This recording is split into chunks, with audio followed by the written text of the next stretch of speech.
Hello, you're watching news from Kazakhstan. I'm Askar Sheraliyev, and here are the headlines. Workers of the Kazakh-Hungarian enterprise at the Tengiz field are on the strike. Metal workers of Kazakhmys are also preparing to join the action.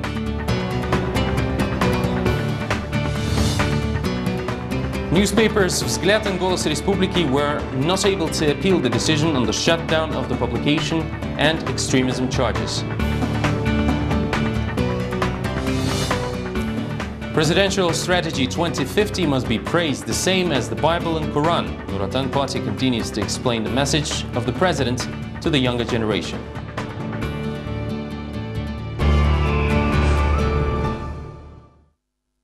Around 700 workers of Kazakh-Hungarian enterprise Kemi-Montaj in Atarau region at Tengiz field refused to go to work. People protested after finding out that the enterprise is moving to another investor, Kazakh Neftestroi Service. According to the strikers, the wages and conditions will go down. Moreover, the change of the management of the company looked like raiding. This was said by one of the workers over the phone to our channel. He asked not to mention his name, fearing repressions by the future employer.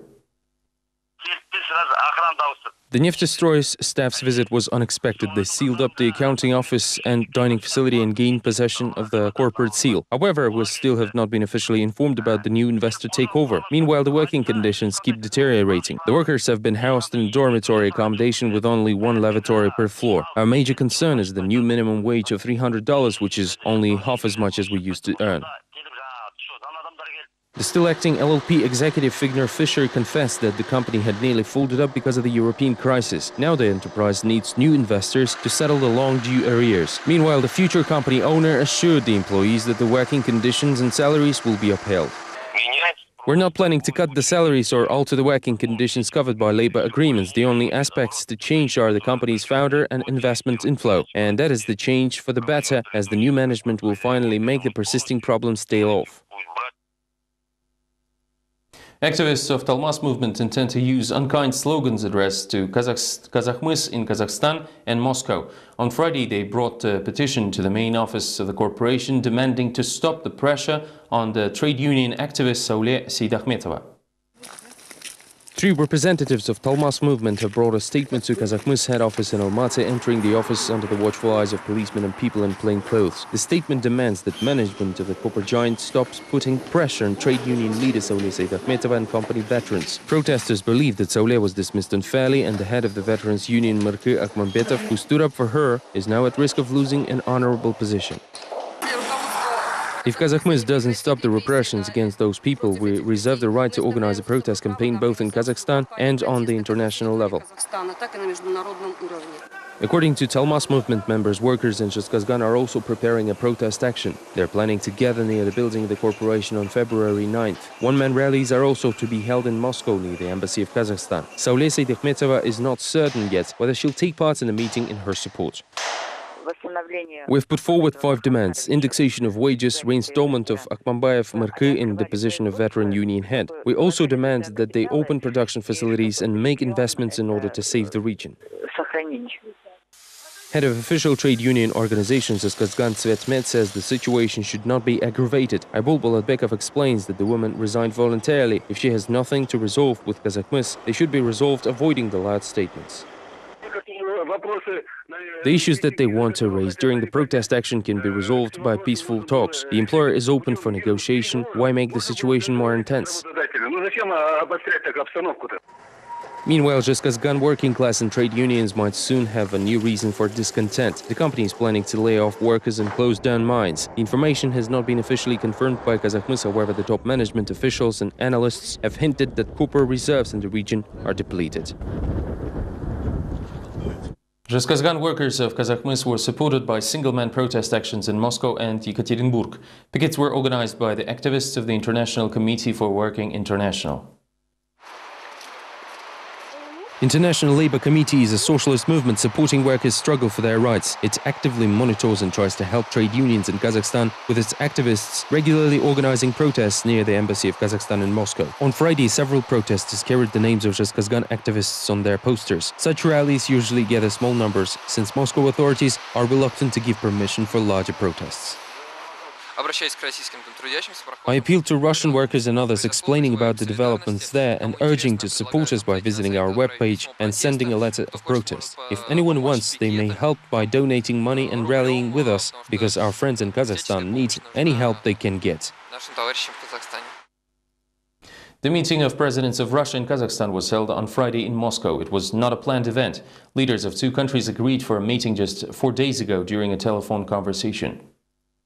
Given this fact and some cooling off in Russian-Kazakhstan relations in recent months, experts eagerly awaited the outcome of negotiations building new forecasts. According to some political scientists, the president of Kazakhstan intends to settle all sensitive issues, especially those related to the Baikonur space launch facility. On the other hand, Andrei Grozin believes that all of the issues have been resolved by officials before coming to Moscow, and the president's appearance signifies something more important that the general public might never learn.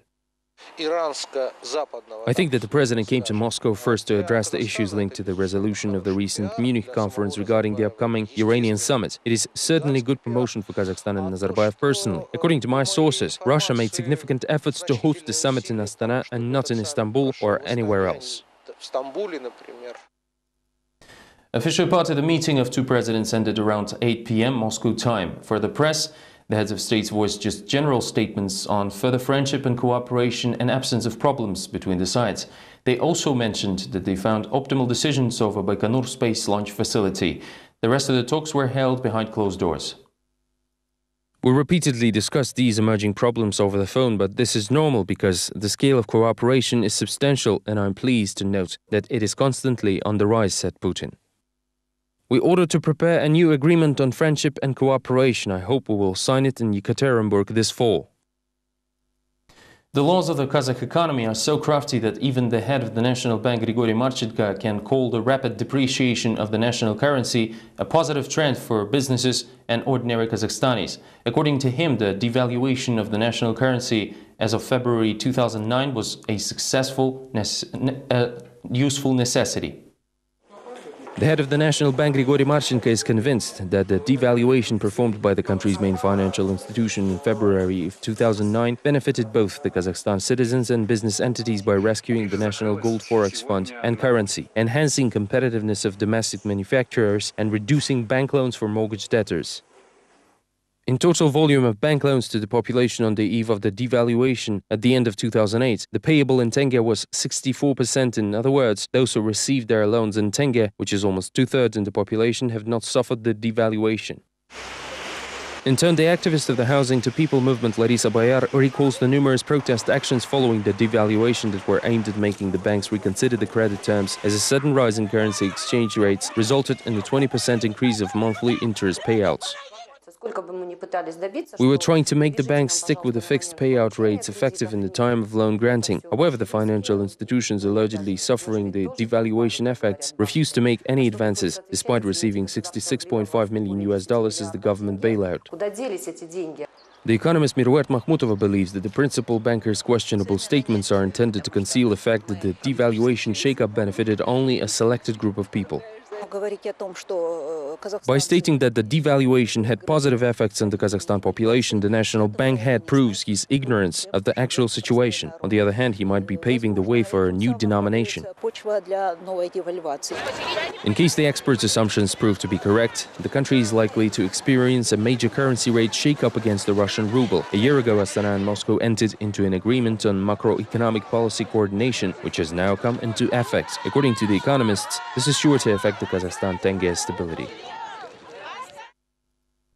Zhanaozen tragedy witness Nuria Shabdrimova arrived to Almaty to resolve her housing problem. She was able to hire a lawyer who will now represent her in legal proceedings against BTA Bank. Aktau resident Nuria Shabdrimova came to Almaty to hire a lawyer. BTA Bank sold the apartment where she lived with her family since the woman failed to pay back the loan on time. Zhanaozen activist believes this is how the state punishes her for taking a stand during the strike.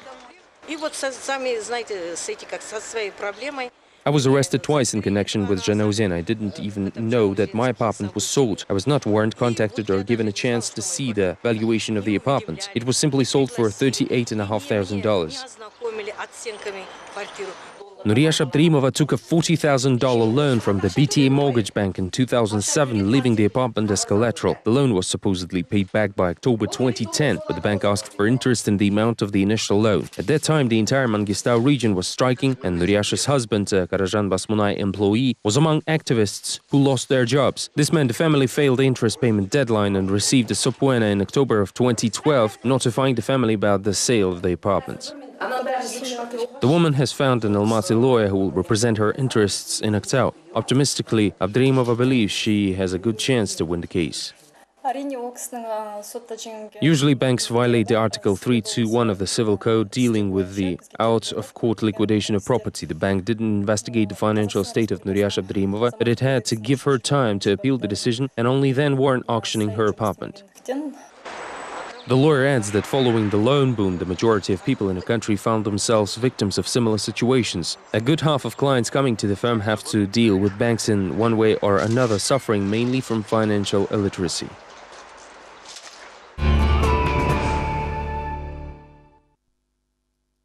Criminal case was instigated over the emergency landing of AN-24 aircraft of Scott Airlines. This statement was made by the press service of the MIA Transportation Department. To recap, on Thursday, the aircraft with 20 passengers and 4 crew members went beyond the runway and almost fell on one of its wings at the Almaty airport.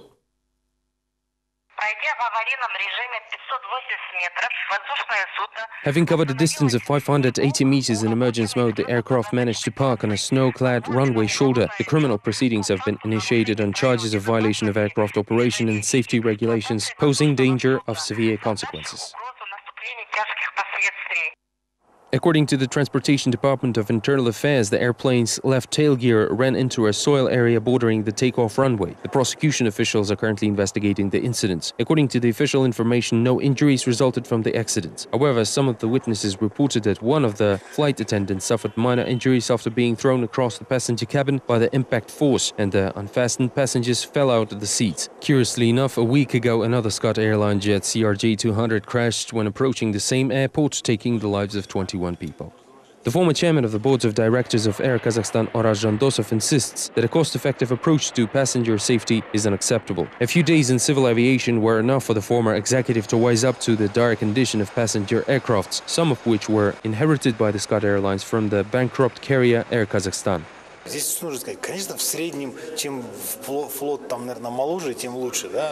no doubt that a newer aircraft fleet would be safer for passengers. However, renovation hinges on the customer's solvency and a range of other factors. Meanwhile, there is a reason behind every accident that might not be related to the aircraft's exhaustion. Thus, sufficient funds allocated for passenger safety needs must be primarily subject to strict government control. The hearing of the appeal over the shutdown of Golos Respubliki newspaper was held in Almaty. No surprise was expected. Find out the details in the next report. Public order of yet another trial involving the staff of the forbidden newspaper Golos Respubliki was disturbed by a new protest performance. This time, the journalists were hanging out noodles as a known symbol of deceit by the authorities, who had judged 40 mass media entities to be fake. On Friday, Tatiana Trubachova appealed against the Medeo Regional Court's ruling dated November 21, 2012, declaring a range of publications a single mass media entity. All the newspapers with the word Respublika in the title were listed as forbidden resources. Resorting to fake formulations such as the alternate media and a single editorial staff allows the public attorney and court officers to prosecute me and my colleagues for my professional activity. The lawyer Sergei Utkin perceives the judicial decree as a pure instance of censorship. He noted that the law enforcement authorities have already taken down 2 new publications under the obscure definition of alternate media. Now it turns out the termination of any newspaper only takes a will expression by an attorney or a court officer. Judicial decrees and rulings are no longer required thanks to this outrageous precedent. This has already resulted in suppression of 2 newspapers, Azat and Republic. During the appellate process, the prosecutor insisted on upholding the November judicial decree. Meanwhile, the defendants were never provided with a formal definition of the terms single mass media entity and alternate media. It took the judge around 5 hours to finally return a verdict. In the meantime, the Golos Respubliki reporters were expressing their protest by dishing out noodles to the trial attendant. Quite expectedly, the appellate case outcome was hardly a surprise for the accused party. The court rules to uphold the verdict. Vzglyad newspaper to remain extremist. Almaty court upheld the verdict on Friday hearing over the shutdown of the publication. To recap, almost 2 weeks ago, representatives of the City Court of Almaty publicly promised that the trial of Vzglyad and Respublika will be as open and unbiased as possible. What was in reality? Find out from the next report. The appellate court upheld the lower court's decision. On Friday, the City Court of Almaty reviewed the appeal against declaring the Vzglyad newspaper an online resource as extremist. The court session went by the same old scenario where the judge, Adilbayeva, considered the demands and evidence of the parties. The prosecutor was reading from a sheet. The defense attorneys were trying their best to draw the court's attention to the mistakes committed during the previous sessions. The expert examination had to be reconducted anyway. The defense conducted a philological and political expertise, and none of that state that we attempted to overthrow the regime or anything of that nature. It only referred to the criticizing trend, which is in fact very adequate and reasonable for the media. In late December of 2012, the trial judge declared the newspaper Vzglyad an extremist. The verdict to politician Vladimir Kozlov and the expert examination of several media made under this case, including the newspaper Vzglyad, served as the key argument in this trial. Back then, the expert proved that the articles of these publications contained statements calling for violent overthrow of the government, incitement of social hatred, etc. Whereas neither court nor experts made the same conclusions in the trial over the mass strikes in Zhenozem. The court violates the principle of parties' equality. The plaintiff presented the material as part of the lawsuit, and the judge referred to the verdict on Kozlov's case. Yet he denies us to attach the mass riots trial materials to the case. The judge intentionally refers to one sentence while ignoring the other, refusing to show any legal or legitimate reasons to do so. Legally, the defendant in Vzglyad trial is an object, the newspaper itself, the third party, which is the owner, and the Facebook company. However, there is no evidence that the administration of the most popular social network ever been notified of the time and place of the hearing. Karaganda doctors are being accused in low-quality treatment, wrong prescriptions and overstated prices for medical services in state-funded clinics. This was the conclusion made by the Anti-Monopoly Inspection. After the check, which was conducted jointly with the Consumer Rights Protection Society, Financial Police will initiate an investigation. Low-quality medical treatment, incorrect diagnosis and higher prices, those are the complaints of Karaganda residents about municipal medicine. Treatment in state hospitals is expensive. I've undergone 2 medical tests today and I will pay around $33 for them. Private clinics provide better medical care. I'm a student and I can't afford private medical services. Having collected the patient's complaints, anti-monopoly representatives together with Consumer Rights Protection Society conducted an inspection in state clinics. The facts were confirmed. The cost of paid medical services rose from 35% to 50%. The services include ultrasound investigation, blood tests and massage. It was stated at the conference that cost of the medical services in Karaganda is the highest in Kazakhstan. Apart from getting budget financing, hospitals are also charging for medical services. People can't afford medical treatment and engage in self-treatment. People are outraged. Heads of clinics say they have nothing to be blamed for. They work overtime and get minimal wages. As for medical costs, they are justified. However, the profit figure was not voiced. Only one head of the clinic dared to voice the income for paid medical services. We received $260,000. Out of this amount, $79,000 were used for wages, $66,000 were spent for essential drugs, and $59,000 were spent for various medical products and items. We also pay utility bills. While heads of the clinics are busy figuring their financial issues, Ministry of Health sent the case to the Financial Police for further investigation. Governor of Pavlodar region suspects the heads of the farming economies in fraud. Meanwhile, yet another loss of cattle was registered in the region. This time, several dozen of cattle died in Libezhen district. Severe winter, high prices for fodder and hay are primary reasons for the loss of cattle. Libezhen became the third district of Pavlodar region where farmers have reported a major loss of livestock. From the beginning of the year, the farm Adam lost about 100 horses and 70 head of cattle. According to the farmers, the icy crust in steppe is so robust that could easily stand even a tractor. The ground froze hard after the rains. Even the huge harvesters failed to dig through the ice coating. Unfortunately, there is no other equipment available in the area. We were promised governmental grants, however, there is absolutely nothing. No subsidies and no grants. The farmers say it's nearly impossible to feed the cattle this winter. Recently, the prices on mill offal went up significantly, while cheapening of the fodder for the farmers has been only a hollow promise. In real life, farmers have no choice but to fight for keeping their livestock alive on their own. The fodder is expensive, $6.50 for a bag of mill offal. It's only a 15-kilometer drive to the city, but it's not always easy to find a mill offal. The region seems to be in short supply of the hay as well, which is imported from eastern Kazakhstan to Pavlodar these days. The suppliers admit that this has never happened before. We have to help, we need money. There are 10 KAMAZ trucks full of hay that we're going to upload to prevent the livestock loss. Meanwhile, the regional authorities believe that the farmers themselves are to blame for the mass losses of livestock. Moreover, officials have started questioning the integrity of the farmers. The governor of the region suspects the livestock farmers of simply hiding their livestock to make money out of it. Let's make a helicopter overflight. They refer to livestock loss in the steppe, right? However, it seems rather like a deliberate concealing of livestock. We're already encountered with this in our experience. While officials are busy trying to prove their suspicions of the farmers' mass conspiracy for profit, the farmers continue arguing that this winter was indeed harsh and snowy. The cattle losses, weights and drops dead. Unfortunately, nobody knows the end of this story. The Bible, the Quran and the Strategy 2050 are the main moral values for humanity. On Friday, during the international conference in Astana, the well-known Kazakh academician Kazbek Kaskinov compared the message of the president with the holy books. Opinions in the next report. The time has come, for it is our fate, and it's up to us to explain and bring to your attention this great legacy. The Strategy 2050 must become a guidebook for many, just like the Bible and the Quran. That's the extreme. Kazbek Kaskinov went to praise the president's strategy and even found similarities in the aforementioned holy books. The Quran has the party and the Bible mentions sowing time. The academician says the strategy does nothing less than planting the seeds of kindness in the hearts of the young generation.